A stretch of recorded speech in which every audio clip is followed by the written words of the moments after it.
დავბრუნდით და 22 ოქტომბერს ხეების დარგვის საერთაშორისო დღე იყო. გარემოს დაცვისა და სოფლის მეურნეობის სამინისტრო გარემოს დაცვით ინფორმაციისა და განათლების ცენტრის ხელმძღვანელობით რუსთავში შესაყვარელ ქალაქში გაიმართა საოცარი აქცია, გამწვანების აქცია. აი, რამდენად მნიშვნელოვანია ახლა ჩვენთვის გამწვანება, რამდენად მნიშვნელოვანი ხეების, აი რაც შეიძლება მეტი ხეების დარგვა. ამაზე მე მგონია საუბარი ზედმეტია, ხო? მაგრამ აი ამ თემასთან და კიდე ძალიან ბევრ საინტერესო თემასთან დაკავშირებით ჩვენ ყავს არაჩვეულებრივი სტუმარი. ფანტასტიკური სტუმარი ყავს გარემოს დაცვითი ინფორმაციისა და განათლების ცენტრის დირექტორის მოვალეობის შემსრულებელი არაჩვეულებრივი ქალბატონი თამთა დევდარიანი. როგორ გძანდება? მოგესალმებით. ძალიან დიდი მადლობა მოწვევისთვის და თემით. რუსთაველი ხართ? არა, მაგრამ აი რუსთავი გამწვანე. არა, რუსთავი, ჩემი რუსთავი მოწოდების სიმაღლეზე აღიყვანეთ. ჩვენი ცენტრი წარმოადგენს გარემოს დაცვისა და სოფლის მეურნეობის სამინისტროს, გარემოს დაცვითი ინფორმაციისა და განათლების ცენტრს და ჩვენ გუში, თქვენ სწორად აღნიშნეთ, 22 ოქტომბერს ჩვენი პოზიტიური აქციით შეუერთდით, ასე ვთქვათ, ამ მნიშვნელოვან დღეს, ხეების დარგვის საერთაშორისო დღე იყო, სადაც მონაწილეობა მიიღეს რუსთავის მუნიციპალიტეტში მცხოვრებმა ბაღის აღსაწყობელებმა, სკოლის მოსწავლეებმა და ასევე სტუდენტებმა. ჩვენთვის ზოგადად ჩვენი ცენტრის მანდატიდან გამომდინარე ძალიან მნიშვნელოვანი არის უფრო მეტი ახალგაზრდის ჩართულობა გარემოს დაცვის საკითხებში და ეს არა მხოლოდ სიმბოლური არის, ხომ, ალბათ ამეთანხმებით, ვინაიდან ბუნებაზე ზრუნვა თითოეული ჩვენგანი პასუხისმგებლობა არის, რაც დაკავშირებული არის ჯანსაღ გარემოსთან, სუფთა ჰაერთან. ეხლა რატომ შევარჩიეთ რუსთავის მუნიციპალიტეტის სწორედაც აი ეს არის ყველაზე საინტერესო. აი რამოდენიმე კითხვა მოკერდროულა. 22 ოქტომბერი ხის დარგვის საერთაშორისო დღე გახვალთ და ჩვენი ინსტიტუცია ყოველთვის აღნიშნავს მსგავს ხასიათის დღეებს, გარემოს დაცვითი კალენდარი გვაქვს, ასე ვთქვათ და აქედან გამომდინარე ჩვენ 22 ოქტომბერს რუსთავის მუნიციპალიტეტში 50 ნერგი დავრქით. რუსთავის არაჩვეულებრივ პარკში, ამიტომაც შეგვიწყო ხელი. რუსთავი არის აგიხსნით ზუსტად ცენტრალური ზონად არის დაყოფილი ჩვენი ქვეყანა და აგლომერაციად. ცენტრალურ ზონაში შედის რუსთავიც, ეს უკავშირდება ჰაერის ხარისხის მართვის 2023-2025 წლის გეგმებს და ამასთან დაკავშირებით მოგახსენებთ, რომ ზოგადად ჩვენი ქვეყნისთვის შედგა ეს გეგმა, ეს არის ევროპული ძალიან კარგი პრაქტიკა. შესაბამისი სამუშაო ჯგუფი შედგა, რომელმაც შეარჩია ეს ზონები იმ თვალსაზრისით, თუ სად არის ჰაერის დაბინძურება უფრო მაღალი. რუსთავი შედარებით მაღალი დაბინძურების მაჩვენებლად გამოიკვეთა და აქედან გამომდინარე ჩვენ მიზანშეწონილად ჩავთვალეთ, რომ ეს მართლა ძალიან პოზიტიური აქცია ახალგაზრდების ჩართულობით, სწორედაც რომ რუსთავში გაგვეხორციელებინა. აქვე მადლობას გადაუხდი რუსთავის მუნიციპალიტეტის მერიას, ძალიან პროაქტიული თანამშრომლობისათვის. ჩემს ულამაზეს ნინო ლაცაბიძეს გაუვარჯოს აი ესეთი წამოწყებები. ფანტასტიკური ქალბატონია. და რა თქმა უნდა, ჩვენს ინსტიტუციას გარემოს დაცვის სამინისტროს იდეის და ინიციატივის მხარდაჭერის. გეთანხმები და მე სანამ ეთერში შემოვიდეთ, გითხარით, რომ ჩვენს გვინდა მეთქი ამ აქციაში და კიდე 22 ოქტომბერს უნდა დაველოდოთ ერთი წლის მერე.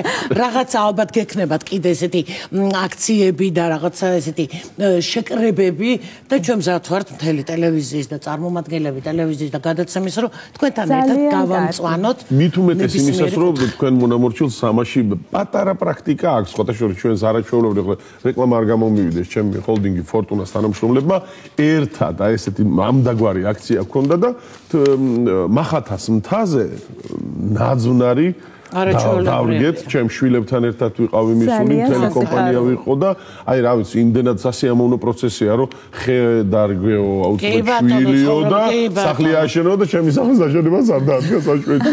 ძალიან მიხარია, რომ რაღაც პოზიტიური მოლოდინით ხვდებით ხოლმე მსგავს ინიციატივებს და ჩართულობის სურვილიც გაქვთ. ჩვენი ცენტრის უმნიშვნელოვანესი და ერთ-ერთი უმნიშვნელოვანესი მიმართულება არის საქმიანობის საზოგადოების ჩართულობა გარემოს დაცვის საკითხებში და აი ეხლაც მაგალითად ჩვენთან კასკადური ტრენინგები მიმდინარეობს გარემოს დაცვის საკითხებთან მიმართებით, აგრარული პროფესიების ახალისების თვალსაზრისით არაერთ მნიშვნელოვან აქციას ვახორციელებთ და საგანმანათლებლო ნაწილში თანამშრომლობთ როგორც განათლების სამინისტროსთან, ასევე თბილისსა და მის გარეთ მუნიციპალიტეტში არსებულ პროფესიულ სასწავლებლებთან, უმაღლეს სასწავლებლებთან, სადაც ისწავლება გარემოს დაცვითი მიმართულებები, აგრარული პროფესიები და ასე შემდეგ. ჩვენთვის ძალიან მნიშვნელოვანი არის, აი მე ბაღებით არ ვახსენეთ ყვილად, რომ ის აქციები, ის ყველა ღონისძიება იქნება ეს დაგეგმილი ტრენინგი თუ სხვა და სხვა კონკრეტულად იმ სამიზნე აუდიტორიაზე იყოს მორგებული. გუშინაც ბავშვებისათვის იყო ძალიან სახალისო ღონისძიება. ძალიან ანთებული თვალებით და რაღაცა უდიდესი ენთუზიაზმით რგავდნენ ხეებს. ჩვენ დაგხვდა შესაბამის რუსთავის ამ ცენტრალური პარკის წარმომადგენელი, ძალიან სახასიათო არაჩვეულებრივი გარეგნობის პიროვნება, რომელმაც ძალიან დეტალურად აუხსნა თუ რა არის მნიშვნელობა აქვს, თუ როგორ უნდა დაერგოთ და ასე შემდეგ. ეს ყველაფერი არის კიდევ ერთხელ იმის მაჩვენებელი, რომ თითოეულ ჩვენთაგანზე გადის ის პასუხისგებლობა, რომ ჩვენ უნდა გავუფრთხილდეთ გარემოს უფრო მეტი სუფთა ჰაერისთვის და ჯანსაღი მომავლისთვის. სხვათა შორის გუშინ მოხდა ფანტასტიკური ფაქტი. არაჩვეულებრივ ოჯახთან ერთად ვიჯექი თბილისის ერთ-ერთ უბანში და ამას თუ საქართველოში ოდესმე დავინახავდი, ნამდვილად არ მეგონა. ძაღლს ასეირნებდა პატრონი.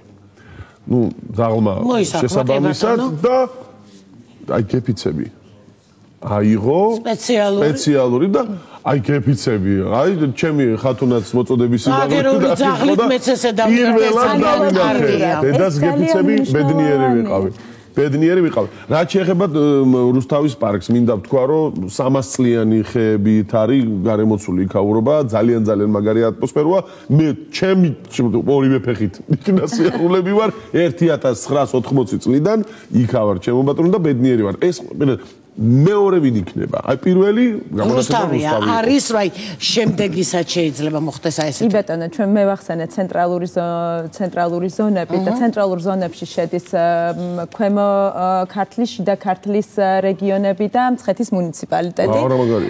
ვფიქრობ, რომ მცხეთის მუნიციპალიტეტით გავაგრძელებთ, ასე ვთქვათ, თუმცა გამწვანების აქცია ეს არის მხოლოდ ერთი იმ დიდგეგმებთაგანი, რომელიც ჩვენ გვაქვს და რომელსაც მნიშვნელოვნად მივიჩნევთ იმისათვის, რომ უფრო მეტი გამწვანებული ქალაქი არსებობდეს და აუცილებლად განგზობადი ხასიათი ექნება, ვინაიდან ჩვენ ყველა აქტივობას საგანმანათლებლო იქნება ეს თუ სხვა ვახორციელებთ არა მხოლოდ თბილისში, არამედ ჩვენი ქვეყნის ყველა რეგიონში. კი ბატონო, ძალიან კარგია და იცი რა არის, არ უნდა დაველოდოთ რაღაცებს, აუცილებლად 22 რიცხვს, ან 22 ოქტომბერს ჩვენ შეგვიძლია თითოეულმა ადამიანმა გაუფრთხილდეთ იგივე ჩვენს გარშემო მყოფ ხეებს და ჩვენც დავკოთ თითო ხე, თუნდაც სახლის წინ კორპუსებთან რა პრობლემა არის, რაც უფრო მეტი ბავშვებმა გუშინ როდესაც საუბრობდით და რა თქმა უნდა მათთვის მისაღებ ინფორმაციას ვაწვდით მათი ასაკის შესაფერისად, გაფართოებული თვალებით გვიყურებდნენ და ამბობდნენ, რომ იცით ჩვენ მოვალთ და აუცილებლად მოვწყავთ და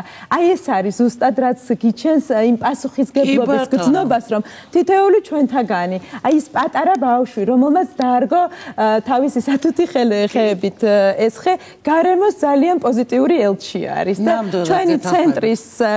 ჩვენი ცენტრის საქმიანობიდან გამომდინარე, რაც მეტი ახალგაზრდის ჩართულობა იქნება, ვინაიდან ეს ყოველივე განათლებას უკავშირდება, ხო, ინფორმაციის სწორი მიწოდება და რაც თავარია, როდესაც შენ თავად უფრთხილდები გარემოს, თავად ქმნი და თავად ხარ მონაწილე ამ პოზიტიური აქციებისა, ხომ? ეს არის ის, რაც უკვე გადაიქცევა შემდგომ ჩვევაში. და ჩვენ ვართ მაგალითები თქვენთან ერთად, თითოეული ადამიანი არის მაგალითი, თითოეული ოჯახის წევრი პატარის მემბერი. მოკლედ ჩვენ ყოველთვის თქვენს გვერდით ვართ. მართალია პატარები არ ვართ, ცოტა დიდები ვართ, მაგრამ მაინც წამოვალთ სადაც აუცილებლად. და მომავალი გეგმები, კიდე რას გეგმავთ, ცოტა ესეთი პროექტები, ესე ექსკლუზიურად დაგვაქვს. იდეის დონეზე თუნდაც, იდეის დონეზე რო გვაქვს. მოგახსენებთ, არა მხოლოდ იდეის დონეზე, ჩვენ საკმაოდ ასე ვთქვათ, ბევრი მნიშვნელოვანი გეგმა გვაქვს და გვინდა რომ განვახორციელოთ. მე ვახსენე აგრარული დეფიციტური პროფესიები და ამ მიმართულებითაც ჩვენ არაერთ ინიციატივას ვახორციელებთ. ჩვენ გვაქვს სატყეო სკოლები, აგროსკოლები, გავცემთ ასე ვთქვათ, წამახალისებელ სტიპენდიებს და რატომ. ძალიან მნიშვნელოვანი არის, რომ თითოეულმა ჩვენმა თანამოქალაქემ იცოდეს თუ რა არის მნიშვნელოვანია პირობითად მეფუტკრის, აგრონომის პროფესია, მეთევზის პროფესია და ასე შემდეგ და ასე შემდეგ. მე ძალიან მიხარია და ნამდვილად ასე სიამაყით ვამბობ, რომ ჩვენი ქვეყანა და უშუალოდ ჩვენი ინსტიტუცია ძალიან ბევრ ღონისძიებას ახორციელებს იმისათვის, რომ უფრო მეტი და მეტი ახალგაზრდა აბარებდეს სწორედაც ამ დეფიციტურ პროფესიებზე, მე რაც დავასახელე, ეს ძალიან მინიმალური არის.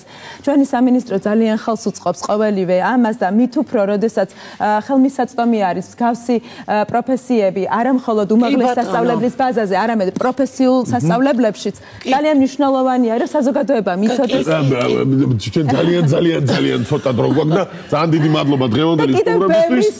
ამიტომ შეიძლება მოხვიდეთ ჩვენთან. ჩვენ კი დავემშვიდობოთ ჩვენს მაყურებელს. ხვალამდე. ხვალამდე გვიყვარხარ. დიდი მადლობა.